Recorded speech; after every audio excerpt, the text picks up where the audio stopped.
Alright, let's do this. Hey guys, this is Specs, and today we're just gonna go over the Soaring Sigilyphs draft for the Woods Draft League Season 5. Let's get right into it. So, some details for those of you who aren't in the draft already. This draft is going to be Galar Dex Draft, post-home. So basically, you got new Pokemon from pre-home that weren't in pre-home, such as Swords of Justice. You got Terrakion, Cobalion, Verzion, Keldeo. You also have access to Kyurem, which is also nice. Unfortunately, not Kyurem Black or White because those are Ubers. You also have the expansions of movesets. So, for example, a lot of Pokemon got Toxic again, and notably, Rotom Forms got access to Defog and Pain Split again, so that's nice for them. Some other things to note: hidden abilities that were previously unreleased are now essentially released. So, for example, the fossil Pokemon, Dracozolt, Dracovish, they have access to Sand Rush, and I am a little terrified of that, and I actually have to fight that week 1, so that's not great. Yeah, one notable exception in this rule: Cinderace does not have access to Libero because otherwise it would be really stupid broken. But it's other starters, Rillaboom and Inteleon, they have access to Grass's Surge and Lamau Sniper. Yeah. So, as for bans, we have a couple of moves that are banned. For example, Clinker Soul, the Omni boosting move, signature move of Komodo. Also, Baton Pass plus Speed are also banned. But you still have access to regular Baton Pass, and I'm assuming anything besides Speed passing, which they might regret. But we'll see what happens. Other bans, standard ones, Ubers aren't allowed. Standard Smogon clauses apply. No evasion, no boosting moves, stuff like that. And yeah. Oh, one more thing I forgot to mention. Arena Trap and Shadow Tag are both allowed in this draft league, which is kind of unfortunate because I dislike trapping a lot. My team is pretty good against it though, so I'm not too mad about it, but whatever. So let's get right into it. Round 1, I actually had 8th pick out of 16, so it's actually my least favorite position to draft from, being right in the middle. I usually prefer to have wheel pick, so either first or last, I don't care which. So yeah, that kind of sucks, but it's fine because I got the Clefable, I guess. Unfortunately, I didn't get Zeraora. Someone else got it. Screw you, whoever got it. But yeah, whatever. You have to make do. Yeah, you have to make do with Clefable. Yeah, so speaking of which, Clefable is pretty great. It is the definition of Jack of all trades. And yeah, so it's got amazing, it's really good bulk. It's got good special attack.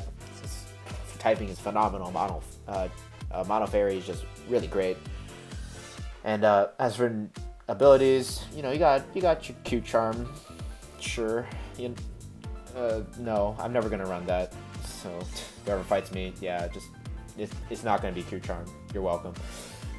Instead, I will be running Unaware Magic Card, so you're gonna have to deal with that. Yeah, Unaware, allows you to stop setup sweepers. Well, not necessarily stop, but you get to ignore the stat boost, which is great. And Magic Guard is also a very, very good ability. Ignores indirect damage done to you. So Leech Seed, damage from Bird and Toxic. So yeah, Magic Guard's a great ability. Also get to ignore Life Orb Recoil, which is great as well. Notable moves. No, there's too many. If I actually put all the moves that I could think of, it would go past the slide, obviously. I would have to have a second call for it. So I just put the most notable ones. Moonblast Wish is already great.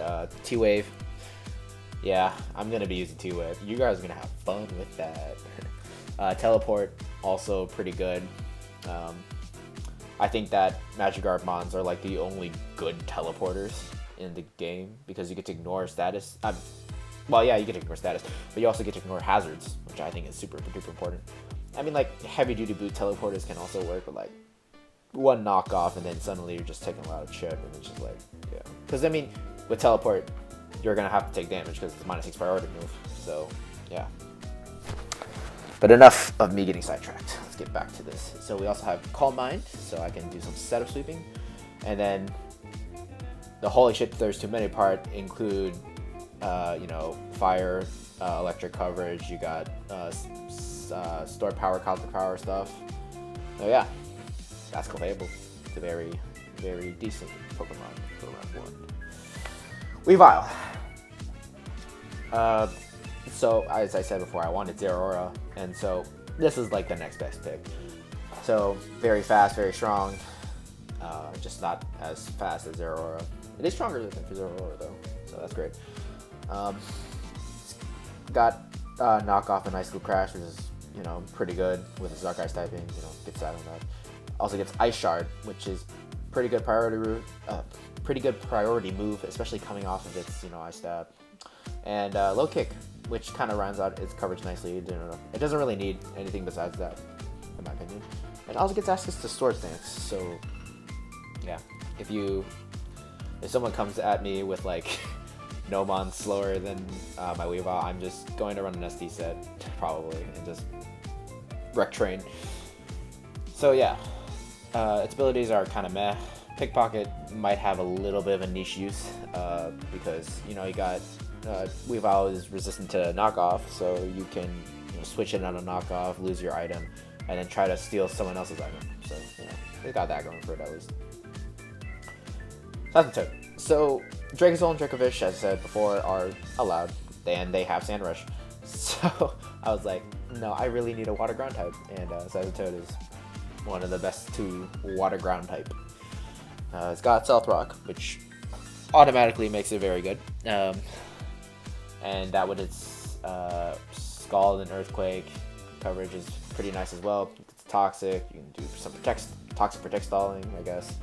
I mean, Protect is also good for getting leftover recovery back because unfortunately Sandstone does not have access to instant recovery like Gastrodon or Quagsire does, which makes me question why I picked Toad, especially since it was worth more. No time to regret. So yeah, Water Ground typing, as I said before, is already great. Got good defensive stats as well. And yeah, it's really hard to knock out this thing. And as I said before, with Water Absorb and a ground typing, you wall, well, at least the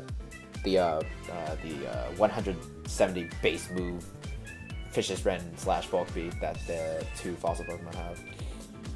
And yeah. I put Rain Dance and Switzerland. I had to put Switzerland down, but I put down Rain Dance because, you know, I can do Switzerland shenanigans with that. I probably wouldn't actually make sense to the Rain Dance setup. I'd probably use Clef for that and then do some teleport stuff. But yeah, so Toad is pretty decent in rain. You know, it's got 95 base attack, which is not terrible. And with you know, like Life Orb plus Liquidation, you know, it's gonna be doing a good amount of damage. So yeah, there's Toad. Conk, I was very surprised made it this far. I was operating under the assumption that it wouldn't get drafted, that it would have gotten drafted by the time I would get to it, and it didn't. So I was like, you know, I might as well pick it up. It is probably like the strongest unboosted Pokemon that we have in the metagame. You know, 140 base attack plus Guts Flame Orb is just freaking insane. And that plus it also has access to stuff like Mach Punch, with priority Mach Punch is pretty terrifying because you know, Mach Punch with Flame Orb activated, like it kills like stuff like Hydreigon and Extra from near full, and you might think, oh whatever, those are offensive mons. I mean, those mons have pretty decent bulk, so like it's kind of surprising that Conk can just murder them. So yeah, Conk can do that, and not to mention it also has like, what is it? What's that, 180? I don't know. It's like super high boosted facade. You know, it's 140, and then factoring other stuff, it's just really strong attack. And you might think, oh wow, he gets walled by ghost moves, and then you have knockoff, and then suddenly ghost types just no. It actually had that problem in pre-home because it didn't have access to knockoff yet, so it did kind of get walled by ghost types. Although the, you know, stuff like Dark Bolt didn't really like an Earthquake too much. So yeah, I probably won't be using Iron Fist or Sheer Force. I don't anticipating those two being as useful as Guts, and plus Guts gives a higher attack boost regardless. So yeah, yeah. And Conk has decent bulk too, so you can come in and take a move and try to revenge kill from there too. Chandelier is my next pick. I wanted a Ghost type, I wanted a Fire type, I wanted it to be strong. So yeah, that's why I picked Chandelier. Yeah, I mostly went for a Ghost type because I wanted to spin block as well. But you know, Ghost coverage is just really good in this. That's good in the OU ladder, so I was just thinking like maybe it translates to draft, and so I picked Chandelier because of that. Yeah, fun fact: Chandelier's special attack was the highest of all non-legendary Pokemon in Generation 5, which is interesting. Another fun fact: its hidden ability in Generation 5 was actually Shadow Tag. And as I mentioned before, Shadow Tag and Arena Trap are allowed in this tier. So yeah, if it had Shadow Tag now, you guys would be screwed. But yeah, it doesn't. So that's unfortunate. Yeah, it gets, it's strong stab moves and Fire Blast and Shadow Ball. Also has Flamethrower for safer stab move spamming. Energy Ball is good for covering the stuff that resist it, like water types and T-Tar, I guess. It also has access to Calm Mind, which is good for setup, and it has access to Trick. So if I think someone's bringing Tox specs against me, I'm just gonna immediately trick my Choice specs or something onto it, and then suddenly Pex is pretty useless. Abilities, they're decent. Infiltrator and Flame Body are pretty decent. Infiltrator gets to bypass subs and screens, so that's pretty cool. Flash Fire is the much more useful ability though. Being able to be immune to fire types is just a nice trade that you can't say it's bad.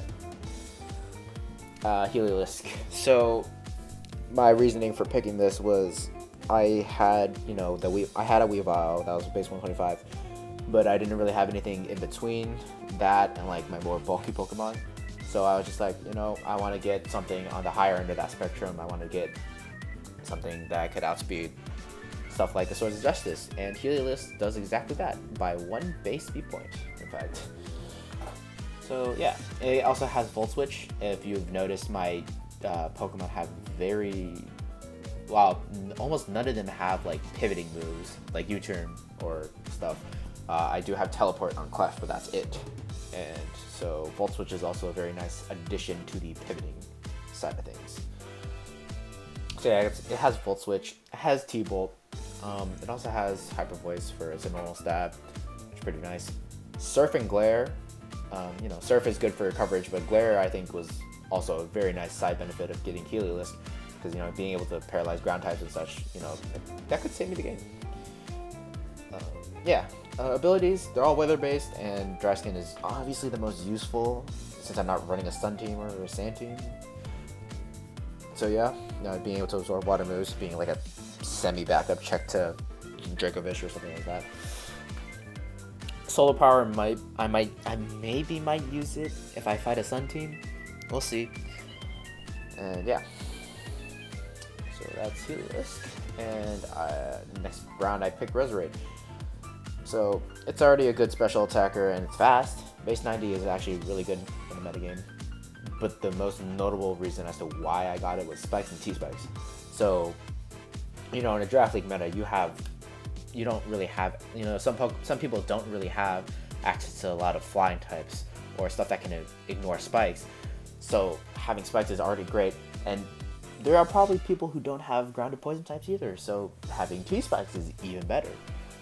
So me being able to pressure that stuff is just really good. And then, has Leaf Storm, Sludge Bomb, just the stabs. Synthesis is great. Oh, one thing I forgot to mention is that it has Sleep Powder as well. So being able to sleep stuff is pretty damn good. Natural Cure, as if I needed more status disorder. I already have Conk and Clefable, but another one couldn't hurt, I guess. Unfortunately, it can't use Technician anymore due to the removal of Hidden Power. I mean, it still can, obviously, but the only thing I can think of off the top of my head is like Weather Ball unboosted Technician boost. Like, Yeah, sure. That's not it. Although Wither Ball, now that I think about it, what would be pretty good with my semi-rain team that I kind of drafted sneakily. Yeah, I mean, yeah, I could use Wither Ball. You know, hits fire types at least. Poison Point, nah. So yeah, that's what read. Sigilyph. You know him, you love him. Yeah, I mean, there's no reason for me not to draft Sigilyph. It's my favorite Pokemon, which is why my team is the Soaring Sigilyphs. And I have drafted it for every single season. Every single draft league I've done, I've always drafted Sigilyph. Quote me on that. And I will continue to draft him until someone snipes him from me. Kind of surprised that it lasted until round 8, because I think it's pretty decent. Apparently no one else shares my opinion on that, but you know, I'm going to prove him wrong. So in Generation 8, it actually kind of got indirectly buffed because, you know, speed tiers suddenly became a lot better. You know, being able to outspeed a bunch of base 95 mons is always really good. Has a very wide move pool. I haven't really highlighted it in my notable moves section, but you know, it has Psychic, Heat Wave, Air Slash, and then it gets Thunderbolt and Ice Beam, which is ridiculous for some reason. I actually ran a Sigilyph with Scarf Ice Beam, and I knocked out the opposing opponent's Lander Therian in one, so you know, I caught him there. Yeah, also that's just to causing power shenanigans. You know, if my opponent's doesn't have a dark type, then like it's free real estate. You know, flying type is great. You know, get to ignore spikes and T-spikes, but not that it matters because it has that Magic Guard. So yeah, Magic Guard's great. You know, for all the same reasons that Clef had Magic Guard.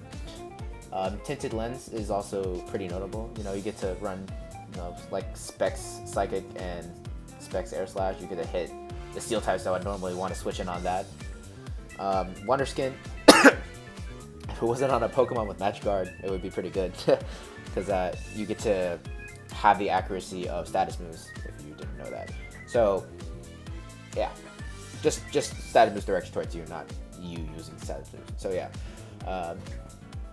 Sigilyph's my favorite Pokemon. I'm not gonna draft it. So yeah, at this point, I've already fulfilled the quota of how many Pokemon I needed to get. It's 8 to 11. Most people got 11.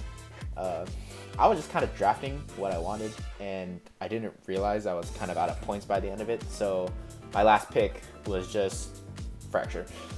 Yeah, I just ran out of points. I don't know what to say. So I just drafted Fracture because I saw its attack stat and I was like, I might be able to use it. So yeah, base 117 attack is pretty good. With Eviolite, its defenses aren't too terrible, I guess. I wish it was faster though, because you probably could run a Dragon Dance set more effectively if it was faster. But yeah, whatever. It has First Impression, which is pretty nice. It gets access to, you know, obviously a bunch of Dragon moves, most notable which being Outrage, and it also has Stopping Tantrum. Not Earthquake, unfortunately, because it just doesn't get it. Haxorus does though. God, Haxorus might actually be really nice here. But I mean, obviously I ran out of points to get it anyways. So yeah, Poison Jab is there to hit fairies as well, and yeah. Mold Breaker is a very nice ability. You know, ignoring the effects of other abilities is always a nice thing. Rivalry is kind of niche. I don't expect to use it, so meh. And Unnerve, I really don't expect to use it, and I don't expect to use Fracture. But if someone brings like some super fat, bulky defense core that could be broken by Fracture, you know, I could come in with that Banded Outrage. You know, we'll see. Be on your toes. But yeah, that was my draft. Overall, gotta say was I think I drafted a pretty decent team. One thing I do regret is that I didn't draft a Steel type. That's the only thing, because there wasn't many good. By the time I was thinking about drafting a Steel type, it was kind of late in the game, and most of the good Steel types were already gone. So I just didn't want to get it. And then the moment the draft finished, I was like, oh my god, I regret this so much. So yeah, I mean, yeah, I just regret not having Steel type. I don't know. That's the only thing I could say that went wrong with my draft. That and I didn't get Zeraora. So yeah. Thanks for watching, obviously. And I'm thinking about uploading my week 1 and beyond that, my matches for the draft league. We'll see. I kind of want to, but I don't know if I have the time to do it. But yeah. So yeah, week 1 starting now. I have to start building my team actually. Yeah, it's Friday and I still haven't built it, and my matches are due Sunday. Amazing. So yeah, I'm gonna have to go do that. And, yeah, thanks for watching. Feel free to not subscribe, but yeah, I don't, because I don't really care. Oh, finally, thank you. Well, I mean, Mewmore, who's the creator of the music you're listening to now. He's really good. He's really good music creator, I gotta say. He makes a lot of good Pokemon remixes. Please go listen to his music. Visit his channel. Use his music, please. This is actually a Clock Tower remix from Marvel vs. Capcom 2, but he has a lot of Pokemon stuff. Feel free to go check him out. He did not pay me to say this, by the way. I don't even know him, but so yeah. Thanks for watching.